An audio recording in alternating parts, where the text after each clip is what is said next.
नमस्कार, आप देख रहे हैं खबर 100 में हूं आपके साथ राहुल मौर्य। आइए रुख करते हैं इस वक्त की बड़ी खबरों पर, लेकिन उससे पहले एक नजर हेडलाइंस की ओर। ग्वालियर में छात्रों ने कलेक्ट्रेट पर किया प्रदर्शन, कॉलेज परिसर में बाउंड्री वॉल बनाने की मांग। ग्वालियर में आंदोलनकारी नेताओं की प्रशासन से मांग, कृषि मंत्री के बंगले के बाहर आंदोलन की मांग। मंत्री महेंद्र सिंह सिसोदिया ने कई मुद्दों पर की चर्चा, मंत्री सिसोदिया बोले कांग्रेस राजनीतिक रोटियां सेक रही।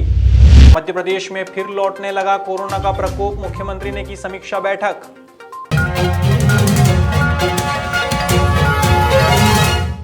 मध्य प्रदेश के ग्वालियर में गालब डिस्ट्रीब्यूटर वेलफेयर एसोसिएशन के एफएमसीजी और टेलीकॉम डिस्ट्रीब्यूटर की ओर से प्रीमियर क्रिकेट मैच का आयोजन किया गया। कार्यक्रम का शुभारंभ विधायक सतीश सिंह सिकरवार और संस्था के अध्यक्ष विपिन अग्रवाल ने किया। इसके बाद मैच के समापन पर सभी विजेता खिलाड़ियों को मेडल देकर पुरस्कृत किया गया। इस अवसर पर संस्था के सभी पदाधिकारी और स्पॉन्सर के प्रतिनिधि मौजूद रहे। गालब डिस्ट्रीब्यूटर एसोसिएशन की तरफ से 4 टीमों ने हिस्सा लिया है और चारों टीमों ने बेहतरीन प्रदर्शन किया है। कौन सी टीमों ने भाग लिया? इसमें रॉयल चैलेंजर, प्रीमियर चैलेंजर और King Fourth Knight Rider, King Rider. कहाँ की टीमें थी? ये चारों डिस्ट्रीब्यूटरों की टीम थी। सारे डिस्ट्रीब्यूटर हैं जितने एसोसिएशन के 150 मेंबरों में से इन्होंने 4 टीम डिसाइड की और फिर चारों टीमों ने मैच कराया। किसके तत्वाधान में ये टूर्नामेंट करवाया गया? ये गालब डिस्ट्रीब्यूटर वेलफेयर एसोसिएशन के तत्वाधान में ये प्रोग्राम करवाया। इसमें क्या प्राइज वगैरह क्या इसकी जो प्राइज डिस्ट्रीब्यूशन किया है वो स्वर्गीय बद्री प्रसाद जी बंसल, जयप्रकाश जी बंसल, मनीष उनके बंसल उनके पोते हैं, उनकी तरफ से रिस्पॉन्सर किया गया है। एमआई के सीएनएफ हैं वो पूरे ग्वालियर के, वो उनकी तरफ से रिस्पॉन्सर। बीते दिन पूर्व मुख्यमंत्री कमलनाथ के इंदौर प्रवास के दौरान बड़ा हादसा होते होते टला था। दरअसल पूर्व मंत्री रामेश्वर पटेल का हाल जानने के लिए कमलनाथ निजी अस्पताल पहुंचे थे। इस दौरान अस्पताल की जिस लिफ्ट में बैठकर कमलनाथ तीसरी मंजिल पर जा रहे थे, वह लिफ्ट ओवरलोड होने की वजह से झटके से नीचे आ गई। अब इस मामले में एसपी आशुतोष बागरी ने बताया है कि इस घटना को गलत तरीके से सोशल मीडिया पर बताया जा रहा है। लिफ्ट गिरी नहीं थी, बल्कि वजन ज्यादा होने की वजह से सिर्फ हल्की सी आवाज आई थी। देखिए, इसमें जो है बहुत ही गलत तरीके से पूरी घटना को पेश किया गया और सोशल मीडिया में और यहाँ तक कि कुछ एक अखबार हैं उसमें भी बहुत ही तोड़-मरोड़ करके घटना को पेश किया, जबकि हकीकत ये थी कि उसमें जो है जो लिफ्ट है, लिफ्ट की क्षमता जो है 12 लोगों की है और उतने ही लोग लगभग चढ़े हुए थे गाड़ी पे उसमें, क्योंकि उसका जो वीडियो फुटेज आया है तो उसमें जो लोग निकलते हुए बाहर आ रहे हैं उसमें हम लोगों ने देखा है इसको, ठीक है। इसके बाद थोड़ा सा वजन जरूर इसमें से कुछ लोग थे उनका हो सकता है उसमें इशू के वजन को लेकर के इशू रहा हो, लेकिन जैसे ही वो लोग इंटर हुए तो ना तो कोई आवाज़ आई थी, शुरुआत में बंद हो गया था, फिर बाद में जैसे चालू किया उसको तो थोड़ा चूचू की आवाज़ आई और थोड़ा सा लिफ्ट नीचे दबी। तो उसको देखते हुए सुरक्षार्थ उसमें वहाँ पे जो कांग्रेस के ही नेता हैं और उनके बड़े भाई सत्यनारायण पटेल जी पूर्व विधायक भी रहे हैं, तो उन्होंने यही बटन दबाई और बटन दबा करके उसको नीचे ग्राउंड मतलब बेसमेंट में ले गए। जबकि इसमें कई लोगों ने ये कहा कि लिफ्ट टूट गई और इसमें चोट आई, किसी को एक खरोच तक नहीं आई। इसके बाद माननीय पूर्व मुख्यमंत्री जी को ससम्मान ऊपर गए वो और उनसे बोला भी गया कि आपको इसमें जो है यदि अनीज लग रहा हो तो चेकिंग करा लें, तो उन्होंने कहा कि नहीं, मुझे कोई दिक्कत नहीं है और मैं कंफर्टेबल हूँ, और दोबारा लौट के भी आए तो वो लिफ्ट से ही वापस आए।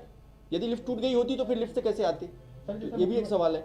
ग्वालियर के शासकीय विज्ञान कॉलेज में एनएसयूआई के नेतृत्व में छात्रों ने कलेक्ट्रेट पर प्रदर्शन किया, साथ ही जिला प्रशासन को एक ज्ञापन भी सौंपा।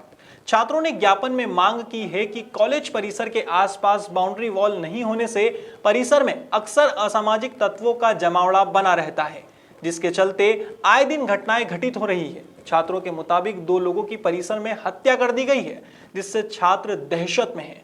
प्रदर्शन के दौरान छात्र बताते हैं कि कॉलेज परिसर के चारों ओर बाउंड्री वॉल बनाने की मांग की गई है, अन्यथा 1 महीने बाद आंदोलन किया जाएगा। हमारे कॉलेज में शनिवार को 20 तारीख को एक शव मिला था। ये पिछले 6 महीने में हमारे कॉलेज में दूसरा शव मिला है, जिसका कारण है कि हमारे कॉलेज में बाउंड्री वॉल नहीं है।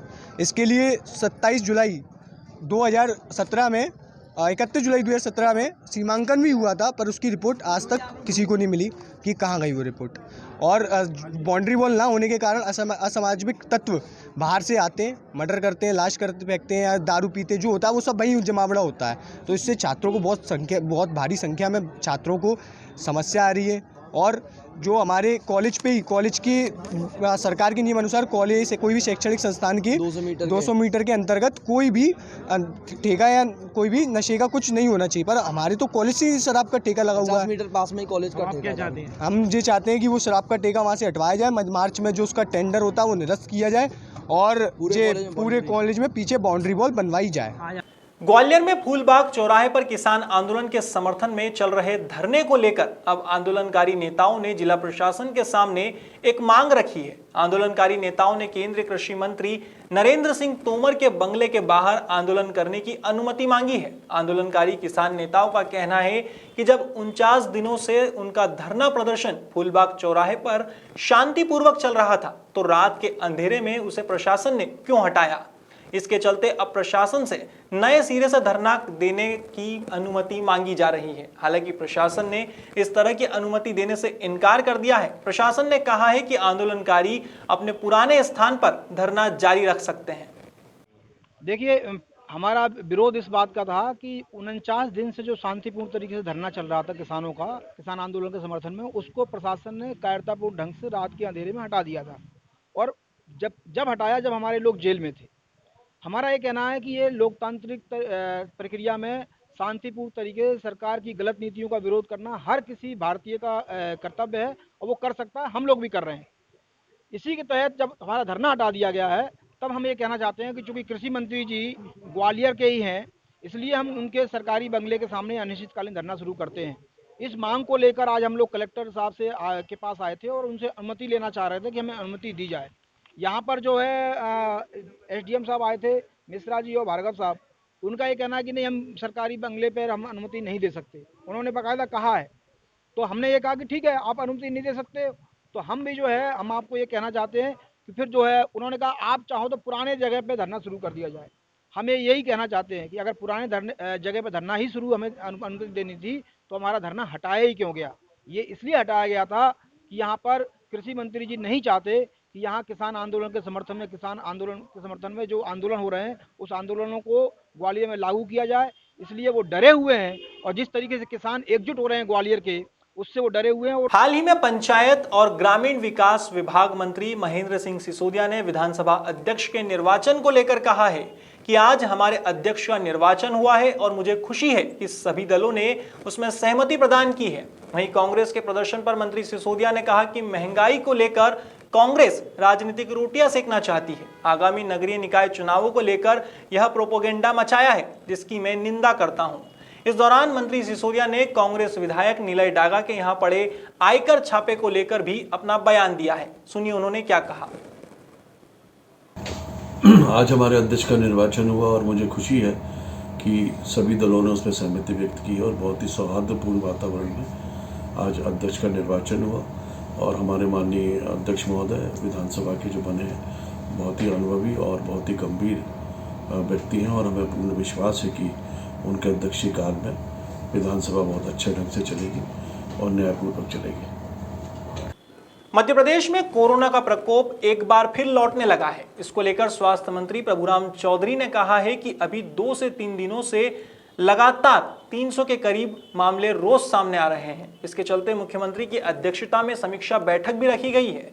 वहीं मेरा सभी लोगों से अनुरोध है कि सोशल डिस्टेंसिंग का पालन करें और मास्क लगाकर रखें। स्वास्थ्य मंत्री ने माना है कि कोरोना के मामले एक बार फिर बढ़ रहे हैं, लेकिन फिलहाल मध्य प्रदेश में लॉकडाउन या नाइट कर्फ्यू लगाने जैसी कोई स्थिति नहीं है।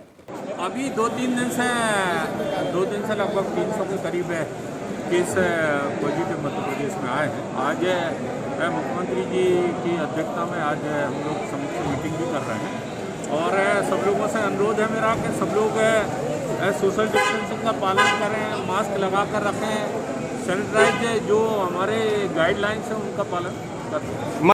फिलहाल खबरों में इतना ही। देश और दुनिया की तमाम खबरों के लिए देखते रहिए खबर 100, जनता की बुलंद आवाज। अब खबरों को रखिए अपनी पॉकेट में, बेल आइकन दबाइए और खबर 100 की सारी नोटिफिकेशन पाइए।